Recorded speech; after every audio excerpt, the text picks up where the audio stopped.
Crew. We got Gettoblaster. Man, I was trying to put down all the labels that they've been on, and I ran out of paper, so I'm gonna do as many as I can. Prevariat Underground, Circus, 74, Brobot, Bunk Ball, Superfet, Chicago Jacks, their own label We Jack, Bump City, Desert Hearts, Space Disco, In Stereo, Strange Love, Freakin' 99, Candy Talk, One Love, Raw Authentic, Basement Leak, Texture, and I could keep going on. We probably fill up the whole hour, but man, these guys put out a new record every fucking week, and I respect the work ethic. So welcome, Ghetto Blaster, to Long Story Short. How y'all doing? What up, man? Good, How are you, man. bro? Shit. So you guys been doing this for a minute. Usually we like to start this off right away where we kind of just dip into how you guys met, how you guys got started. You both been DJing, producing music for, quite a while now. So maybe we can do Yeah. like a little bit of beginnings of Paul and a little bit beginnings of Zach, and then we'll like morph it together where you guys meet up and become the super combo. Okay, cool. Yeah, so for the I guess the beginning of my career was like in Chicago. It's very easy to get involved in house music because it was on the radio. It was like something like in most cities, kids want to be basketball players, football players. Like growing up in Chicago, in a city where house music was born, like you wanted to be a DJ too. It was like very synonymous, like an activity after school kind of thing. Oh yeah. So pretty much like I learned how to DJ just basically grade school. Like I started when I was 12 and I wanted to DJ like long before that, but I'm gonna fast forward because that will take the whole span will take forever. Real quick, so like I got into it from listening to it on the radio. The first DJ that I ever heard of was like Farley, Jackmaster, Funk, Bad Boy Bill, and that entire and wanted me to make like be able to learn how to DJ. And from there, I learned how to make mixtapes, learned how to do clubs, found out what raves were, and well, that did the rave ruin my life? Maybe I don't know. I'm still doing it, so like I don't know. I fell in love. I fell in love with the culture, everything about it, from scratching to DJing, just like yourself. Like the scratch part of it, it was very enticing. But then I realized like trying to achieve Qbert level was going to take some serious practice. And I was like, I'd rather rock clubs. You know what I mean? That was kind of my thing. So fast forward into the rave scene. I had a really large career in the late 90s rave scene. I did a bunch of mixtapes. I probably sold almost 100,000 mixtapes just out of record stores in Chicago, flea markets, stuff like that, which created a buzz for me in the city of Chicago to where I was getting booked for parties. I didn't even have records out. That was like my first buzz. And that grew from like getting popular in Chicago to Milwaukee to Minneapolis and then so on and so forth. Next, I'm, every state and probably 15 countries a year later. So Fuck yeah. from there, that's when Zach kind of found out who I was and he was doing parties. He was throwing parties and he booked me. That's how we met. Word. Word up. Yeah, I've heard of your Paul Anthony stuff, along like Yeah, it's more on the like kind of funky disco kind of stuff, right? Like totally. which Yeah. which was totally my speed. That's how I got into house music as well. Zach, how about you? So lead us up to where we just caught up with Paul. All right. I started DJing in college, late 90s. At first it was hip hop. Then I went to a rave warehouse party in Detroit. And then from then on, like I just fell in love with the culture, love with the music, and got into DJing electronic music. Um, and had a couple club nights here and there throughout Michigan, Detroit, and other places. And then, pretty much that's when I started booking Paul because I started throwing parties as well. Where was And this? so, what's that? Where was that? I was in Detroit. Yeah, Detroit and West Michigan, both areas. Because So, like, he because was, I went to college yeah. in West Michigan, so that's where I would throw a lot of the parties and then go back home to Detroit. So what would that be like? Grand Rapids, maybe? Kalamazoo, Kalamazoo. West, Cool. Cool. yep, Cool. Western Got you. Michigan Got you. Got you. University. Got you. And then, like Paul said, I started booking him, and then that's where we met. We just clicked right out the gate. So yeah. So how did that happen? So you guys met. You were booking Paul, and then you're like, "Yo, fucking, let's start a Actually, doer. the, Do the, it." the actually, first time I yeah. remember the first time I remember him there was this guy that he was throwing parties with that threw some really huge parties, but like the dude was like a super fan, right? And he was like, "Yo, what's up, bro?" He's like, "What are you doing?" I'm like, "Oh, I had a cancellation. I'm sitting at home this week." And he's like, "Bro, I'm gonna have a barbecue. I'm throwing a party. Like, you should come through." I was like, "Oh man, Michigan's a long drive for Chicago, bro. Unless there's like some sort of like, are you booking me or like what's up?" He's like, "Oh, you want to play? Yeah, dude, I'll throw you on the bill." The dude threw me a G last minute, unannounced, to come play a party and do a barbecue. So I get to this guy's house. There's no grill.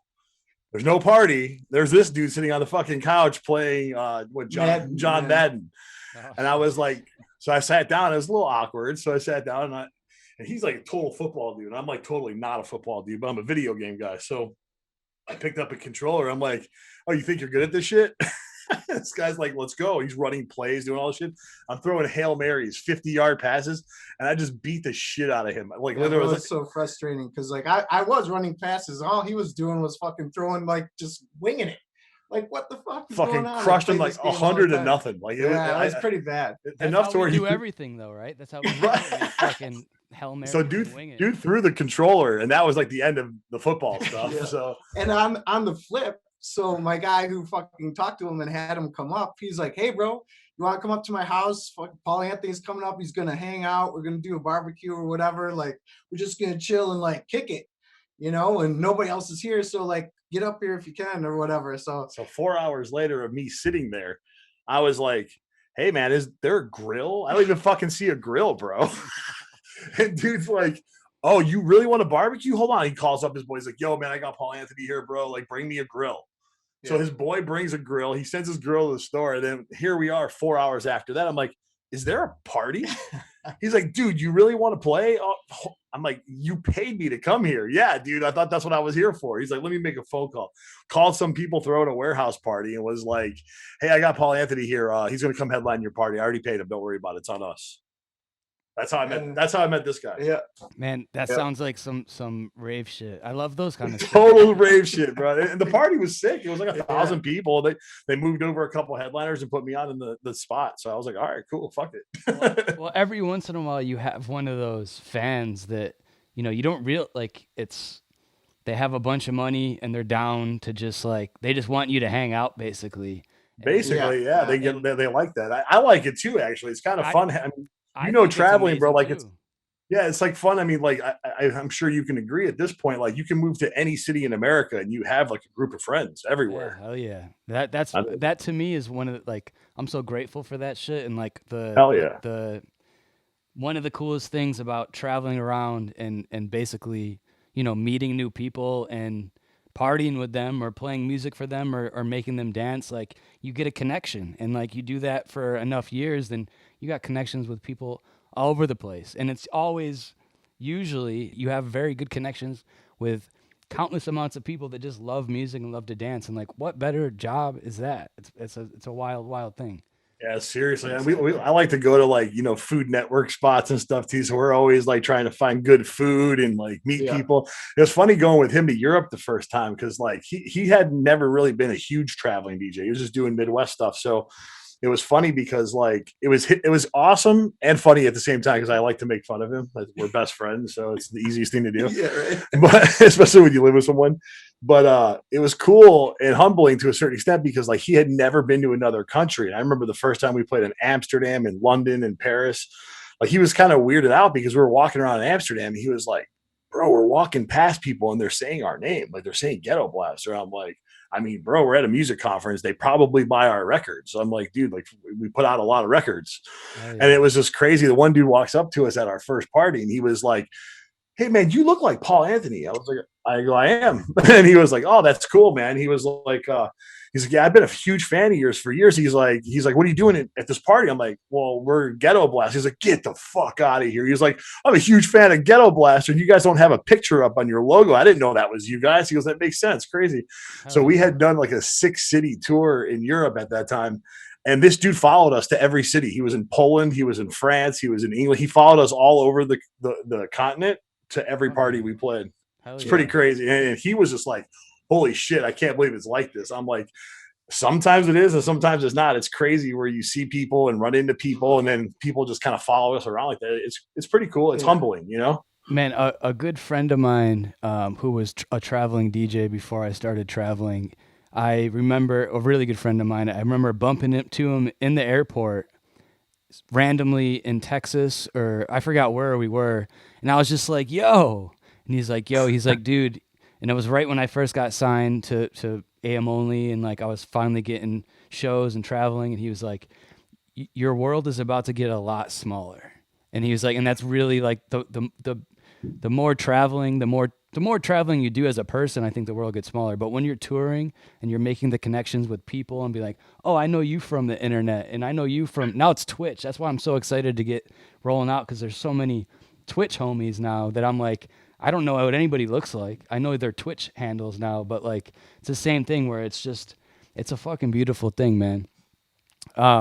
Also, if being in the Midwest and then going to Europe, the food's a big shocker too, right? Oh yeah, big time. I'm a little more open to eating strange food because my parents are from Europe. Oh, tight. Yeah, so like I mean, I grew up eating like really weird shit, like liver and pig's feet and tongue and all kinds of weird shit. Oh, Pickled pig's feet. Like hardcore Woo. blood sausage, the whole nine.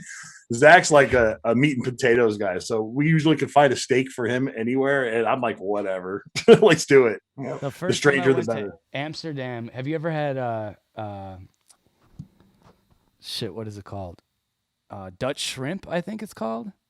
Oh, I don't know. No, What I is don't it? think so. Tell me about this. But it was the first time I went, and they their shrimp is different, completely different. It was like, but it had avocado in it. So like Oh wow. I was like, oh shit, there's like avocado. I like shrimp, so I ordered it, and it was like a fucking brain of worms and avocado like mashed together. Like it was like Holy shit! I kind have to of try this. uncooked. Yeah. The shrimp just looked weird. It weirded me out so bad, and I was just like, and I was definitely way more. I wasn't most as experimental as I am now with eating. Yeah. And I think I just ate fried cheese out of those like the vending machines that they have all over the Oh. place for 3 days. That's all I ate. I was just like, yo, I can't eat any of this stuff. But Yeah, I'd never seen those things before. Too. We've been to Amsterdam probably 10 times now, and the last trip, I noticed these little shops they look like convenience stores, and they look like little like the post office, like the Yeah. mailboxes, and they have food in there. Like every Yeah. little pouch has some warm, weird food. Hatteras kept eating there. I could Yeah. not do it. I could not. Yeah, eat. I I was couldn't like, bro, either. I don't know about eating out of it. Like it was weird. I think it's usually fried, like different kinds of fried. The one that I would go to was right in the center square. I forgot what it's actually called of Amsterdam, but it's got like, Okay. I couldn't say the name if I knew what it It's was. so hard to pronounce everything out there. And then they Except just for Heineken. they just it's Heineken. Speaking of that, not to interrupt you, but before I forget, because I have like the memory of a cat. We were at Amsterdam and I lost him, and some shit was going down. I'm like, dude, where the fuck are you? He was like, oh, I'm in the center square. I go, so am I. He's like, well, where? I go, by the Heineken sign. So I looked up. There's like 6 of them. It's like They're everywhere. They're everywhere, dude. It's crazy. Amsterdam's wild, man. Yeah, we gotta hang in Amsterdam when this is. You got to come play our party there. We actually do during ADE. We do a party every year. Then if we go this year, it will be our 4th one. But maybe we're gonna skip this year and do next year after that. So I've never done ADE. That's been on the list for sure. that's a life changer. Yeah. You have to do it. That's Miami's kind of funny. Everything's funny now, right? So that kind of brings us to the next kind of questions. Is like, obviously things have been challenging as being DJs, producer, being anybody, being a human being this past year has been, Big time. a challenge. So like, what are some things that you guys have been doing to keep like your mind positive and also to like, keep it going? Because you guys have been nonstop since it's like, there's a lot of people that are just gone now. We talk about that on here all the time too. Is like, there's a lot of people that I like, who, like what, like, but you guys still releasing like, I would say almost monthly, maybe more, maybe less, but like really close to that, and have had a #1 on the Beatport house charts, have just put out so many records during this. So besides slaying the releases, what else have you guys been doing to keep yourself sane and somewhat to a degree like relevant with all this DJ shit or pandemic So shit that's going probably on? 6 months before the pandemic happened, I found out I was type 2 diabetic.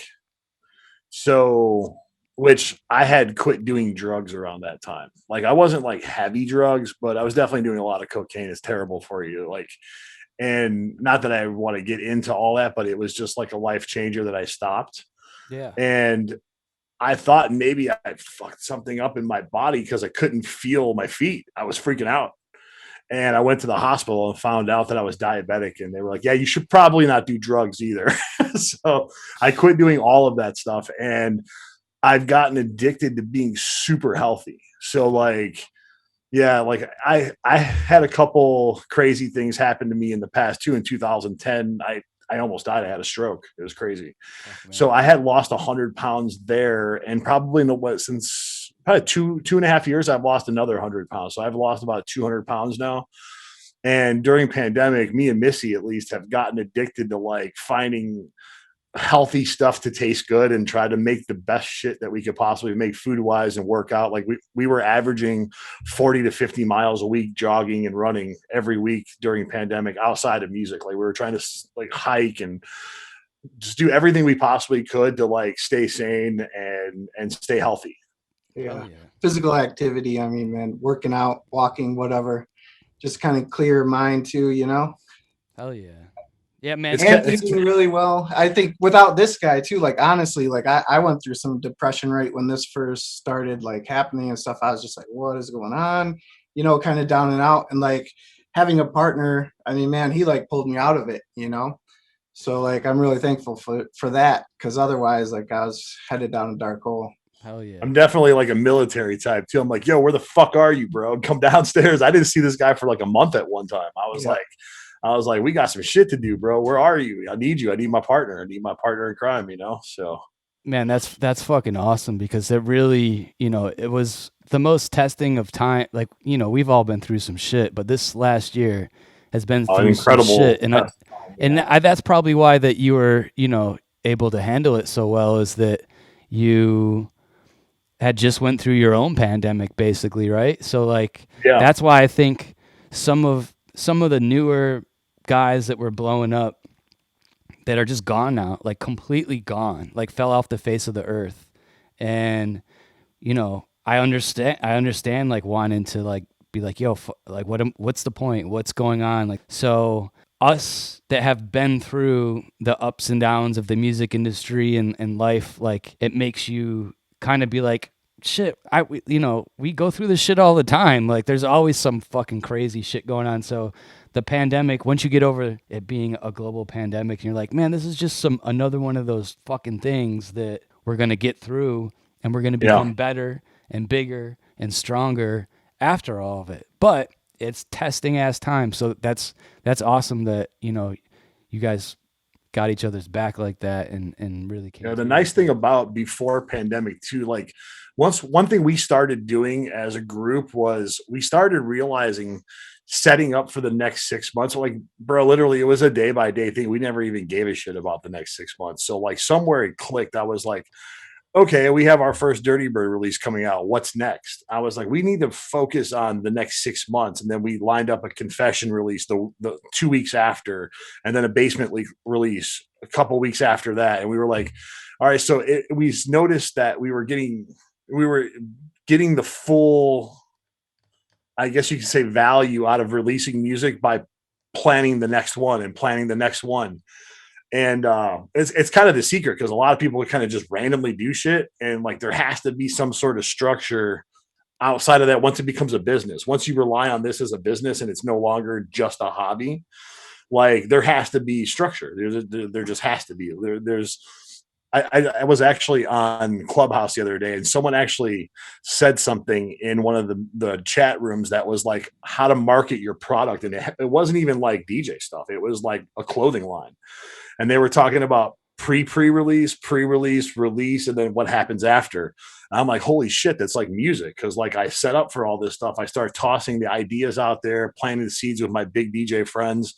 Then you do the promo, and then you have the pre-orders, and then I'm like, holy shit, this guy, how he releases jeans is the same way I release music.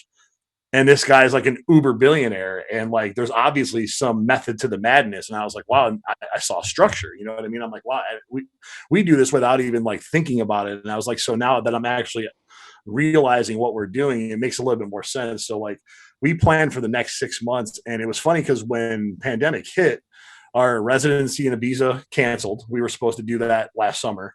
Shit. Our manager passed away. Oh man, I'm sorry to hear, bro. Definitely rest in peace, Dimitri. He was the guy who was part owner of Black Hole Recordings and took Tiesto from here to there, and then Tiesto switched management around 2014, and this guy just retired for a little while and came back just to manage us. So like it was definitely a special moment, and sadly, I mean, we learned a lot from him in the 6 months that he repped us, but it was crazy because like we were like the month pandemic hit, we just had a release on Patrick Topping's label Trick with a Patrick Topping remix, with a DJ House remix, and a Paul Johnson remix. Jesus. Literally, we had, I want to say we between us and all the remixes, we had about 17 plays on BBC Radio 1 alone. So like the European stuff was just lining up pretty nicely for us. And like I said, once they closed the borders down, that just like came crashing down. You know what I mean? Yeah, man. I bet that's what It's heartbreaking. it's crazy. But man, that's still like it doesn't seem like it slowed you guys down. Like obviously nobody sees what's going on behind the hood. That's why it's like there's, a point in time where it's like, how open are you with what's going on? Like I just kind of disappeared for like a month or so, and then I just started streaming and being in everybody's face again. But like I was just completely dark and depressed and didn't leave. I just didn't leave the couch, and thank God like my girl had my back, and we just sat there and watched Netflix and ate food and tried to forget about what was going on, because it was like everyone was supposed to go on tour. Miami was that week. Yeah, exactly. That was like, we were all supposed to play the Dirty Bird party in Miami. I was playing the Basement League party in Miami. We were going to Rotterdam for the first installment of our quarterly residency. That, dude, I mean, it was crazy. I mean, I'm sure your whole summer was lined up too. But the thing that we had lined up also was wins on all these record labels. So our whole summer was supposed to be planned out. We had a Basement Leak release, we had a Dirty Bird release, we had a Defected, a DFTD. It was just like raw, authentic. Yeah. Every month we had a big win, and we were supposed to be touring during this time. So because we weren't touring, we actually had a chance to power out another 100 records during pandemic. So I love it. I love it. I love it. I love it. So in fact, this year, I know this sounds really obnoxious, but one of the things is like with us and how we do music is we have songs and like American friendly songs. And then we have tracks that are just kind of more like, I'm not going to say European because it's a Chicago thing, but the tracks that we do are more worldly, I guess you could say. And like, these are the ones that we don't care how they do on Spotify. If they do good, awesome. And we don't care if they sell well. We don't make these records to sell well. We don't ever do that for the tracks. The tracks are like DJ. How we kind of go from Codes record to a Gettoblaster record. We have a track that goes in between that has an all instrumental 909 kicks, big toms, the whole nine. Okay. And we try to keep that going too, because like there's a part of underground that will always fuel everything that we do. You know what I mean? And I feel like even like Cardi B, like look at her biggest record, it's an underground record, looped, and then with her lyrics on top. So like we do stuff with the lyrics, and then we do stuff that's really dubby. And that's, like I said, if people like it, that's cool. We put it out there for people to buy. We actually give a lot of shit away. A little secret about our other SoundCloud, which, we haven't really pushed our SoundCloud for WeJack, but every release we put out on WeJack, it's a free download. We don't give a shit if people buy it or not. Like that's cool. But 2 weeks later, we give them 2 weeks to buy it. And if you can't afford it, go fucking download it for free. We don't want your money. We want you to love the music. That's what this is about.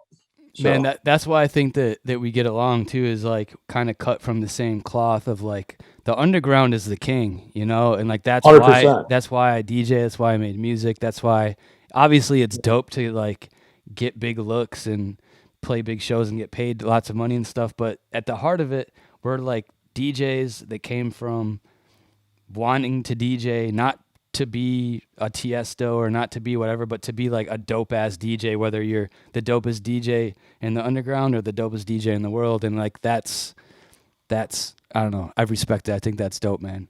And, So, Yeah, 100%, bro. Like playing these big shows too. It's like people are like, oh, do you get nervous? Fuck no. I've been training my whole life to go fuck it up. This is what I do. I love to play fucking records, man. Like I am just down to rock parties. Like that's initially why I started making records. I was like, wow, I can't get gigs without records. Fuck, I got to learn how to make records. Like I'm a DJ first, always. same. I was talking about that with on one of these shows where it's like there was a point in time I remember when I had a vinyl. It was still vinyl records days, but you could start to use like people were putting out records with Reason and Fruity Loops and all the other older kind of the joints that have been around for a while, and then it went from there was a lot of DJs that didn't produce that got booked, and then it slowly turned into like, yeah, and there's really, unless you're like a super old school dude that is like 50 that has been DJing for 30 years, like you don't really get booked unless you're putting out dope records. And this was me coming from a drum and bass scene too before I really got into house music like that. Yeah. But there was a point in time in like the early 2000s, I want to say like 2001, even maybe a little before that, where it was like, yeah, like you're not going to just get booked to be a DJ. Like you got to be a dope producer and be putting out records. And it's slowly gotten more and more like that. And now times are crazy. So it's pretty awesome. Oh yeah. It's so funny too. Like when kids try to ask like, so how'd you start touring? I'm like, holy fuck. I mean, not the same way as you. Dude, there wasn't a SoundCloud then. There wasn't like, there wasn't Beatport. There wasn't anything like that. It was records. And it was like, going to Miami with a this is before you were making music. I was like, dude, I need help. I had to carry 2 record bags full of records I wanted to give to big DJs. Yeah. You know what I mean? And that was like how we did it. We were like, fuck. That was all physical. Nothing was done online. Everything was physical, from the records. I mean, tapes. You know, bribing door guys to get in. Like, what are you doing with all these records? We're like, we're not even playing. We're just trying to give them to your headliners. Like, he's like, oh, you can't come in here with that. It's like, here's $500. Okay. He's like, still not enough. Yeah. Here's $1,000. Okay. Well, fucking go ahead. You still got to pay cover though. I'm like, what? I remember in Miami, we even said this one guy that was with us was the guy from American Pie, MILF, right? He was just Asian. We were like, oh, don't you know this guy? Like, he's from American Pie. And we're like, oh, dude, say it. He's like, MILF. Dude, we got into so many clubs to like hand out demos and shit like that, and he wasn't even the dude, you know. And our boy didn't look anything like the dude from American Pie, but we convinced every door guy it was him, though. Man, the door guys, I'm not gonna talk shit. You can get either nothing past them or anything past them. Yep. Right? Yep. So let's talk about. Actually, you know what? A funny thing is, you just said like there wasn't even Beatport. I just had this memory where I was like, I remember when Beatport first launched, and I was like, what the fuck is this? Like, I didn't get it, and like I think a lot of people didn't get it, and then you realize it's like, oh shit, I'm gonna be DJing MP3s very soon. Like I didn't want to use the computers. I was still using vinyl. Like I was kind of anti Serato, anti everything, and then next thing you know, I'm only using Serato and a computer, then I'm only using CDJs. And before that happened, I was like anti, like hell no, I'm never using a computer to DJ. Hell no, right. I'm never using CDJs to DJ. So speaking of Beatport, let's talk about how this number one house record came up, appropriately titled HOUSE. How did that come up, and like give us a little background on how you made it, the vocal and all that good stuff. So it started off as kind of like we were tired of our friends talking shit about not having a number one. That's how it started. Like everyone's like, dude, like you need to have a number one. It's going to change your career. I'm like, I don't think it's going to change my career, Eddie. My career's in a good place right now. I go, do you think that I can't have a number one? And I'll leave the DJs. They're really famous DJs. And they were like, dude, you need a number one. So we're sitting down here and I was like, all right, these guys won't fucking let up. We need a number one. So literally we sat up with Missy till that conversation on the phone ended at 3 a.m. 7 a.m, I sent the masters. I was like, this is going number one. I know it sounds super stupid and probably no one believes that, but literally you, as Missy and Zach as my witness, that's what was said. I even sent the text message to this guy like the other day when they hit number one. I go, fucking told you, bro. Like, it's like it was a concept. Like when I'm not going to say that you can figure out what a number one is, because there is a little luck, there's a little talent, there's a little structure, there's a little everything in that. And at the time, I noticed there were some piano tracks that were getting popular, but just didn't push over the edge. And I'm like, we need to come up with a piano track that like fucking is the piano track, like the hook. And we sat here. That took us the longer to write the piano line because neither one of us play the piano, but we use our cheat sheets online of how to stay in key. And we finally wrote like 4 beats that were like, okay, now let's shuffle them over for the next measure. And we came up with it. And we were like, well, what better way to have a house anthem but saying the word fucking house and do it like a speak and spell. So we had Missy spell out house. Hell yeah. And we were trying to almost like an Eddie Amador, like house music. We were trying to come up with something that just can't get out of your fucking head. And then I was like, hey, Missy, rewind 5 years ago when you were in the center of Electric Forest in the audience, talk about everything that you felt with your eyes closed to house music. And she said a whole bunch of shit, and we narrowed it down to what fit in the bars and did what every piano track doesn't do, gave it a big buildup. That's it. Like, there you go. And then we, obviously we planted the seed with a couple friends, got it on a label that was cool. You know what I mean? Like that was like, I think they have a very eclectic group of people they release music for, and they're out of Europe. And we got a good PR team behind it. And we just made sure that everybody knew about it, did podcasts pushing it beforehand, like did the whole spiel that you're supposed to do, which we're always lazy and we don't do to every record. We actually didn't cut any corners this time. We actually did what we were supposed to do the whole time.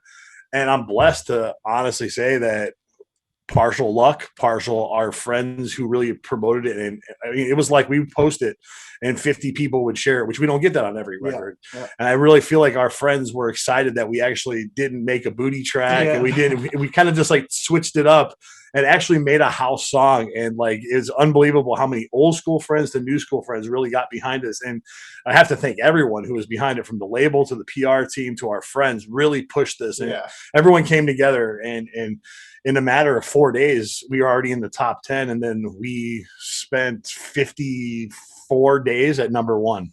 Yeah. Fuck yeah, man. Congratulations. It's pretty crazy. That's awesome. I love that.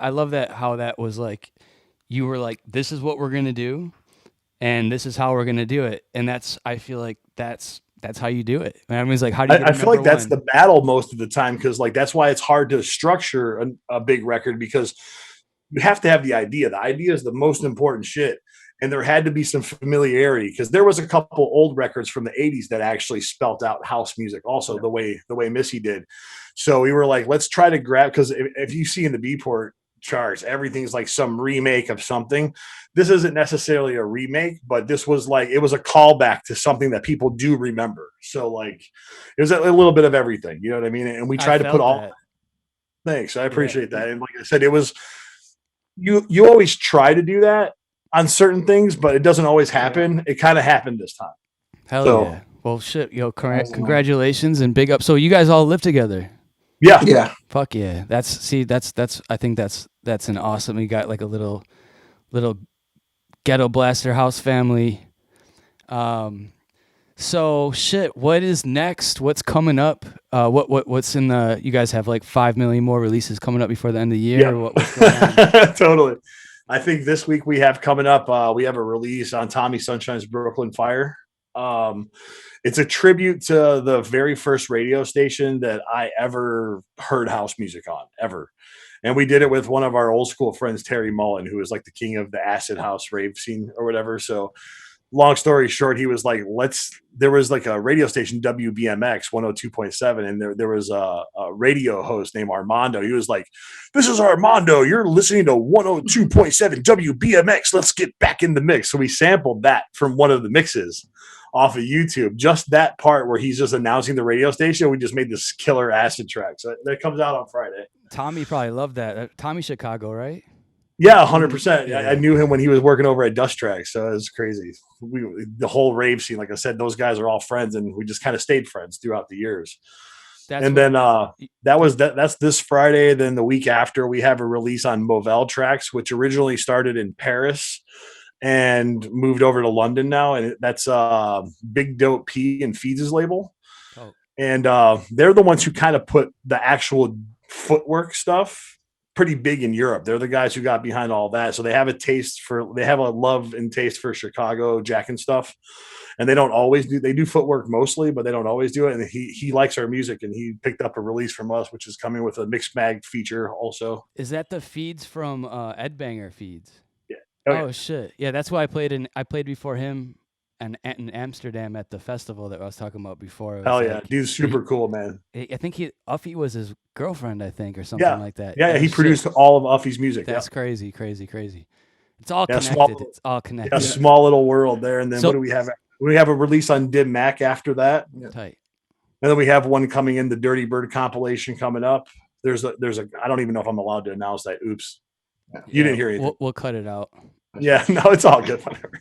But yeah, something else is coming up. But we have some, what was it, Dim Mac? And then we have 2 EPs coming out on Basement League coming up. I could talk about that. So that's cool. Oh shit, hell yeah. Shout out. And then we're starting a new label that we're not going to say what it's called, but I'm fucking excited about it. Our first release is going to be, do you remember a guy named Hervé? Oh yeah. Yeah, we did a collaboration with him that we're going to start the label off with. Fucking so stoked about the new label. So Hervé and Sinden Hervé? Yeah, same guy. Word up. Yep. Fuck yeah. We did some stuff on Sinden's label about a year and a half ago, and he tied us into Josh, which is Hervé, and I don't know. I think we're like 7 collabs in now. So is it going to be some bassier stuff, like some wonky kind of more of like that Hervé something along the lines of that, and a real powerful vocal. Fuck yeah. I'm stoked.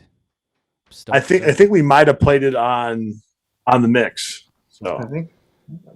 So another question that I ask everybody, and that sometimes it's a really good answer, and some lately it's been a little bit of a lame answer, but I feel like you guys are gonna have a great answer for this question. I believe in you. What's the weirdest thing you have in your studio? Oh God. I'm looking around right now. I don't know. If you guys don't have anything weird, I'm gonna X this question from the. No, I don't know. From every show, because the last 3 people have been like, we don't have anything weird in the studio. And I'm like, what is it? Oh yeah. So our house is being painted right now. So things have shifted into the studio right now for the time being. Nah, dude, we have this all the time. We got the margarita maker that's just sitting right here. Oh shit! That's you have that. Clutch. We have that. We have all kinds of weird shows. So yeah, let's see if we can find one more fun one. We have a plunger and a blender too. So there's that. There you go. I'm like, man, not necessarily nothing usually crazy, but at the moment we do have random ass shit here. Yeah. It's in your ass, bro. Yeah. I was waiting for something crazy. Shit. So I have something cool I can show you. I have in the studio. Yeah, show us something cool. This is gonna fuck up everybody right here. Look at this. What? Oh shit. I have an old school mixtape. Yeah, this one I sold 20,000 copies of this thing. Holy shit. Man, that's something that's special that I think that, I'm lucky that I was around for, but I feel bad for like the newer generation that doesn't understand of like how underground the underground actually was and how special it was, because the place in Rochester that I used to go when I was a kid, it would be Sky High or Hallucination Records, and I would buy mixtapes, and the mixtapes, usually people usually didn't sell 20,000 mixtapes. Usually it's like a couple hundred, maybe, a couple thousand, maybe. So you get this piece of this mix. Now everyone takes it for granted. You have mixes on SoundCloud, on Spotify, on wherever. Everyone has access to it. Everyone can hear it. Back in the day, and that's why jungle music and like drum and bass and scratching and everything was so fucking cool to me, is because nobody else knew about it. You couldn't just go online and like be like, let me look this up on YouTube or let me Google this. It was like I had to get my mom to drive me to the record store that was half of a freaking bong store, and I wasn't allowed in the back of it, and like but there had these mixtapes in the front, and everything was just like so special and so unique, and like do you remember the Jungle Book? Was that Odie? It was the box set of like all the drum and bass DJs. Everyone did one side of a tape, and it was all the popular DJs in America. Phantom 45, Danny the Wild Child, all those guys, all the classics. Hell yeah. Phantom Fort. Well, he was Chicago, right? Yeah, Yeah. Phantom 45. I think And Danny. Snuggles, Yeah, hell yeah. 3D Snuggles, all those guys. Yeah. Man, that was big influence on me was the drum and bass guys that scratched, like Danny the Wild Child, Jay Oh, yeah, Danny's the Smooth, homie, man. Mhm. obviously Craze and Oh, yeah. and, Hype but like the Chicago guys, there was a lot of it's just making me feel like nostalgic in like a way where I could just talk and talk and talk. But we got a dope ass set from you before we play that. So you guys got a bunch of releases coming up. Is there anything else that you want to plug before we jump into your mix? I guess we'll just drop it. So we're starting a new label called Aliens on Mushrooms. That's the name of the and this is the t-shirt that goes with it. So I don't know if you can see that. Yeah. Oh, Like hell mushrooms melting and shit. Yeah. Oh, hell yeah. Bunch of smiley faces, Yeah. mushrooms and stuff. And it's just like basically to like we want to do a lot more acid house. Like we're really into acid house, and like that was our party in Amsterdam. We teamed up with DJ Pierre for our party, and it's called what was it called? Acid Jack. Acid Jack, because he has a label called Afro Acid, and ours was Wee Jack. So we did Acid Jack parties, and we were like, how can we further this? We're not going to do everything as acid, but we wanted to really like push it. You know what I mean? So Fuck yeah. so kind of crazy, but we're going to do like a whole clothing line to go with it, a bunch of merchandise to go with it. It's going to be pretty cool, like, but unique merchandise, like limited edition shit, stuff that like it might be a little more expensive, but there's literally only 100 of them. You know what I mean? So Shit, big ups. That sounds fucking awesome. I'm excited for that. Before we dip, is there anyone? Let me shout out to everyone in the chat. Is there any questions in the chat? What's up, Stabs? What's up, Missy? Apple Country, Rockadilly. Tommy Sunshine. Oh shit! What up? What up? What up? Tommy, I plugged our record on Friday. Is he in the house? Yeah, Tommy's in the house. What up? I haven't seen Tommy in a minute. You know what I love about Tommy Sunshine? He is one of the only guys that I can get on the phone with and talk to for 9 straight hours. I have to walk around with a battery charger when I talk to him. He was the first person to bring me to Tampa. He got really. You guys probably know Monk. Yeah. Yeah, I played the Hallucination before Christmas or night. Yeah, Hallucination before Christmas, I think it was. But man, yeah, I was in my first beginnings of making disco house. Me and Tommy did a couple things together, and shout out Tommy Sunshine. I'll send you also. We have 2 disco house tracks coming out on Too Many Rules. Forgot about that one. Oops. Fuck yeah. I think the disco house stuff come too. Shout out Attack. Oh yeah, I saw you guys. You guys are working with Attack now, new management, right? Yeah. Yep. Yeah, he's our manager now. Fuck. Shout out Attack. Shout out Detroit. Shout out Chicago. Yeah, Chad and you know Double D? Double's my dude, man. You guys. Yeah, so him and Chad has started Ignite Management, and they're kind of repping us now. Fuck. Not even kind of. They are full-fledged repping us right now. I love it. I seen oh yeah, one more thing was you guys and Devin James have been working together a bit now too, right? Like he just sent Yeah. He's also a shout out to Devin. He's doing the label management stuff for us because I'm the most unorganized guy you'll ever meet. Like I'm that dude who has 100 icons on his laptop, and then I'll take them all and put them in one folder and then get another 100. So like I'm fucking terrible at that shit. So I had to get Devin involved to kind of like put some structure on that side of my life because it's a mess. Devin is a man. Attack said, "Who is your favorite manager in the game?" He must have wrote that before I said that, but man, Attack is a man. Oh, definitely Chad. You know what's awesome about Chad and Double is these guys are like the homies. Like I love those guys. I could sit there with those dudes for hours, and you put the 4 of us together, and it's unbelievable what we think of and the crazy shit. Like, we just got a scooter sponsorship. We're gonna get free scooters, electric scooters, and we're gonna roll around on YouTube on these fucking scooters. Like that's how crazy we think together, and then pull triggers and make happen. You know what I mean? I love it, man. I to be honest, I look at Double D's his Facebook and Instagram like quotes like every day I wake up just because I've liked so many of them. I feel like that they just feed them to me and get inspiration every day just from looking at this guy's fucking Facebook feed. Just from 100%. Like, The I realest of mean, the real. that's another reason why we get along. Because when I wake up every morning, the first thing I do is like, I have to have an accomplishment before noon. Like, I have to have something that is on my list that has to get done before noon every day. Like it doesn't, and sometimes it takes me till 5 in the morning to get that done. Sometimes I knock out 7 things, and instead of like laying up the next day and not doing shit, I go at it again. I don't even care. Like Fuck that's yeah. what's kept me not depressed during pandemic is I've put myself into a situation where I'm like, I'm gonna wake up, do all my healthy shit, and make sure I knock out a goal every day. Oh, we got another one. Ask Paul if he remembers me driving him to Electric Lounge in Oshkosh when he had a busted leg. I also opened for him in the Wisconsin Dells for Spring Fever. Who's that? Apple Country, Milwaukee. My dude that he's been killing it with modding the channel, but he's out the Midwest crew. I definitely remember playing. I have to know what's his real name? Nobody knows anybody's real name on Twitch. You're not allowed to talk. 100%. That's You're what not I have allowed to to ask. talk about it. You're not allowed to talk about it. That's But I spent a lot of crazy nights. I actually have a crazy story about Oshkosh, Wisconsin. Actually, let's just tell it. Fuck it.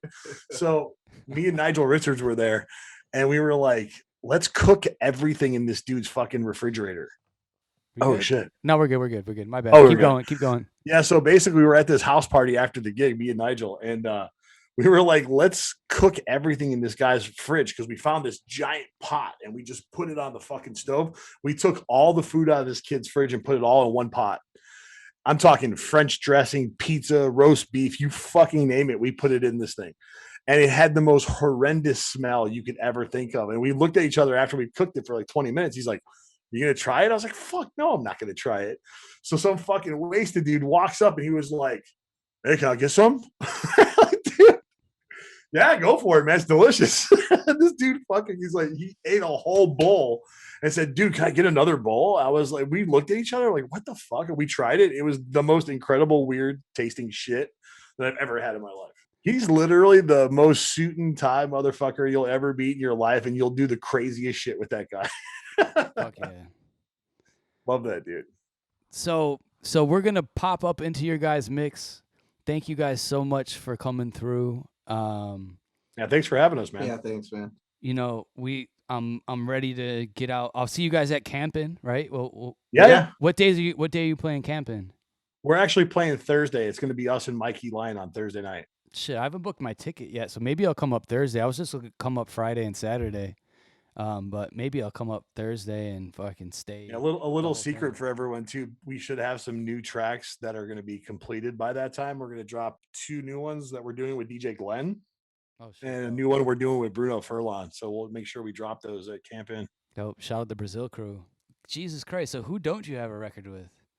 We're working on one with Mason Maynard right now. We're working with a few people, a couple different ones. Well, we still are overdue. So one of these days, I'll have to just come down and kick it out your way, and we'll spend a couple days in the studio. Yeah, Chad, if you're paying attention, let's make sure we get this guy in Ohio and we get him in Detroit too, and let's make it a studio week too.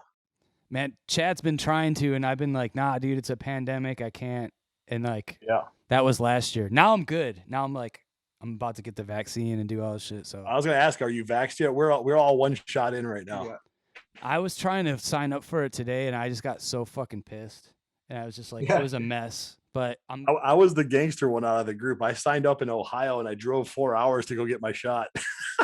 well, that's I did mine 2 weeks ago. Yeah, that's smart because they're like, yeah, if you want to drive hours, you can go do it. But right where I am, I couldn't do it. But anyway, And the funny thing was too, this is gonna make you laugh. You know how Missy got hers? She got her shot because she says she takes care of the elderly. that she takes care of elderly DJs. Yeah, me. So they were like, "Well, since you take care of like someone that's older, we'll definitely we'll put you on the list." You know, my friend, she told me that a good way to do it if you're not trying to wait is you can go to Walgreens and those places and put your name down, and they'll let you know if they always have leftovers, and I guess they easily get wasted, so you can kind of skip the line by doing that. But I think that you know, I honestly, just like everybody else, I really don't want to take it. And I'm like, man, I think I had this shit before and blah, blah, blah, blah. But now Yeah. it's like, no matter what, if you believe in it or you don't, like, you have to take it or you're not going to be able to do anything, which is fucked. But Right. also, that's where we're at right now. So I don't know. Yeah, I don't my I don't even know. my convincer with my doctor was, he's like, look, dude, you have underlying conditions. He goes, my job's to keep you alive and out of the hospital. He was like, so you shouldn't even think about this. Just get it done. Yeah. So here we are. Well, shit. Well, man, I'll see you guys in fucking May at camping. Oh And yeah. man, this was a great talk. And send me some tunes. Let's write some Yeah. records and keep fucking killing it. Thanks, bro. Thanks, I man. appreciate it. You too, man. Holy moly. Absolutely love our release with DJ Dagwood, the HFB. Yeah, big up. That's a banger. That's one of the Booty House bangers too. He was like, so I'm stoked to hear some of your acid stuff too, is because you know I've always been a fan of the Booty House stuff. Yeah, for sure. Definitely send you over some stuff, man. I've been so lazy on doing that lately because, like I said, we've just been like trying to navigate through the pandemic, and there's like we covered a lot of ends, and then we forgot some stuff. So now we're getting back to it. So, Man, I think I'm in the same spot too. As I used to just send everything to everybody personally, and like yeah. since the pandemic, I just been focused on the streams and the tunes and the label, and then Here's a question for you, actually. Like, I don't know. Like, for me, I feel like in this pandemic, you think you would have all this extra time, and then you open up all these things, and like, you still don't have enough time for shit. Are you falling into the same stuff? it's no matter what. No, there's only 24 hours of the day, and we need 48. So like no matter what. But Yeah, we as need to long call. as, We need to call somebody and change that, because I definitely need some more time. There's well, so many different things I want to do in my lifetime. You know what I I mean? bet you Attack has a dude he can call. We'll have Dude, him or Double definitely knows someone that knows someone that will make it happen. Fuck yeah. So this is for those that you don't know, I've been doing 8 months, almost at 8 weeks on Dirty Bird every Wednesday. We're switching it back up, bringing it back over here. I was just doing all vinyl every Wednesday, and when they asked me to do the show over there, I was like, hell yeah. So I started booking guests, and you guys are my first guest on my channel back on Wednesdays over here. So I'm stoked. This is the first time I've actually done uh, uh, a guest set live on my stream. So Oh, cool! there Thank you for shouldn't having be us. there Man. shouldn't be any technical difficulties. I think I got this, but I'm kind of Awesome. giving I you, appreciate you thinking of us first too. That's Yeah. awesome, bro. yo, for sure. And like that's I'm trying to keep it. And you know me, I'll always try to keep it as homey as possible. But gratefully, I got a lot of homies that are doing some really fucking awesome stuff. So have you guys back some other time, and at the least, we'll get rocking at Dirty Bird on May. What's it? May 15th, 16th, Something like that. something Yeah. like that. Yeah. Mid Yeah, what do you May. call it? And for all you that are listening out there too, for sure, when we did the test run on this whole thing, I definitely was naked, and I was like, "Hey, what up?" And Cody, like, "What the fuck?" That's why I put my sunglasses on. That was the whitest shit I've ever seen. Because that image is burned. Yeah. It's burned. That was the whitest Studio 10 I've ever seen. That's awesome. But the funny thing was I saw you guys you going butt naked in the snow. I do that shit too. I like didn't even have a number one, and I just That's amazing. I think that it's good for you. It's healthy for you. Anyway, I didn't think we were gonna go. I didn't think we were gonna go number one. That's why I offered it. I was like, "Yo, if we go number one, I will run naked in the snow." And I was like, "Fuck, we went number one. Got to go run naked in the snow." Well, hopefully there's a lot more naked running in the snow soon to come. Before we Hell get yeah. any weirder, we're gonna flip Yes. over to this set.